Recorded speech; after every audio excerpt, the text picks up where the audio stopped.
Hi, my name is Piali, and I'm Indian, from India. I identify as butch, lesbian, genderqueer. I officially came out to my family when I was about 18. But as with most things with my family, I was about the last person to know.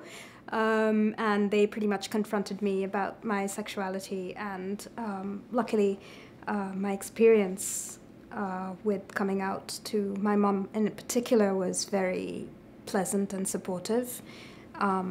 It was a process nonetheless, but I think on the whole it was a very supportive process. And she basically told me that she loved me. She didn't understand, but that she was willing to talk about it. And that made me very happy. And it's been years and years of wonderful conversation and support since. I would say that most of my extended family knows. I mean, look at the way I look. But yeah, it's acknowledged not as much as it is known. I mean, everybody knows I'm fairly open about my partner, and I'm in the media.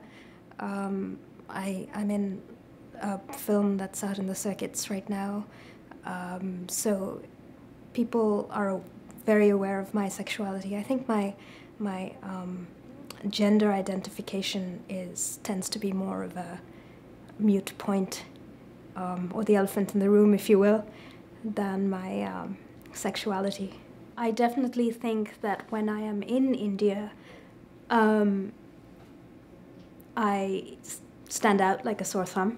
I don't know necessarily if it is as much about my sexuality, because, you know, sexuality is in the closet back home, but in general. But I think more the fact that I look different, and I guess just my energy is different. I have more of a male energy in the public spectrum, and that can be something that attracts attention, both positive and negative, I would say.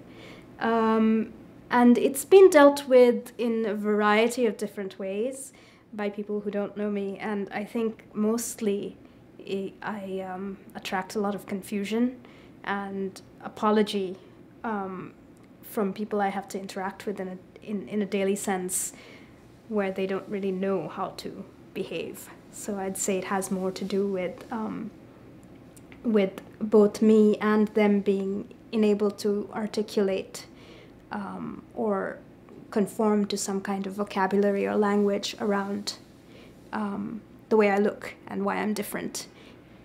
It's hard to pinpoint in everyday language. I speak Hindi and Bengali.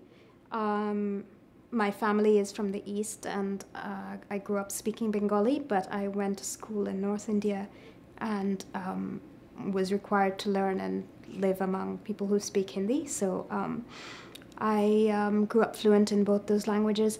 And I would agree that it is definitely hard to articulate in any polite conversation about sexual orientation or differences therein.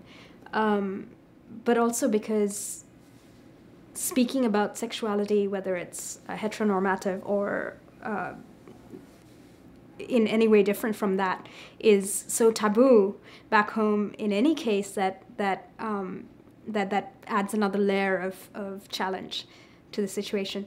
But I think it also depends on the context, because, you know, when you're speaking to your parents or your aunts, it's polite, and you sort of stumble even to talk about any kind of sexuality. I think visibility is good.